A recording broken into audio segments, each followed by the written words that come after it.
Garde à vous.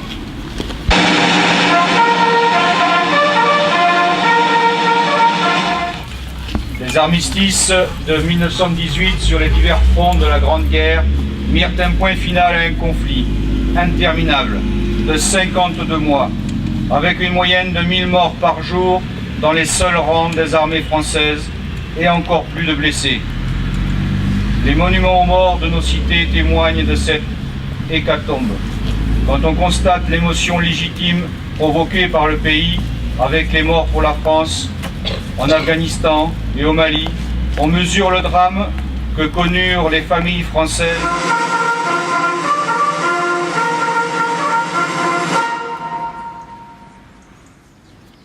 Dépôt de gerbe de la municipalité et de l'Union nationale des combattants.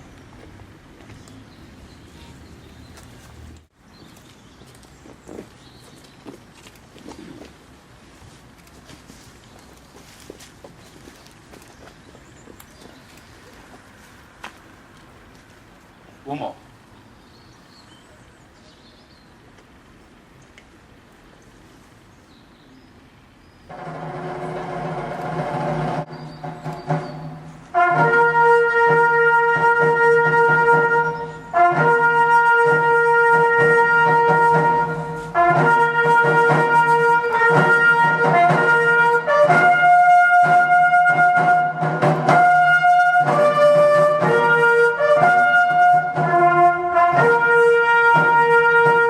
Raconter ici et maintenant des mots d'un soldat allemand et d'un soldat français.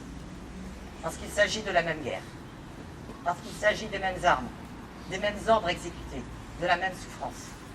Parce que si les ressentis peuvent varier, ce n'est pas parce que ces deux témoins sont de nationalités différentes, mais tout simplement parce que ce sont des hommes. Ces hommes, en novembre 1913, ne savaient pas encore qu'ils allaient entrer dans un engrenage meurtrier, marquant le réel début du XXe siècle, que les historiens nomment déjà le siècle des guerres. 43, au péril de leur vie, dans une France de Vichy qui interdit toute allusion à la victoire de 1918, ils ont porté aussi témoignage au nom des poignus, car ils se sont placés dans leur filiation. La commémoration du 11 novembre ne vient pas célébrer la guerre, ni même paradoxalement la victoire, au sens de l'écrasement d'un pays par un autre. Ces jeunes qui ont répondu à la mobilisation d'août 1914 ne partaient pas se battre pour la guerre, mais pour la paix. Ceux qui sont revenus chez eux en 1918 ne célébraient pas la revanche, mais la paix. Pour honorer leur mémoire, pour honorer ces jeunes blanquefortés dont les noms sont gravés sur ce monument, célébrons aujourd'hui leur courage, commémorons ce désir inextinguible de paix.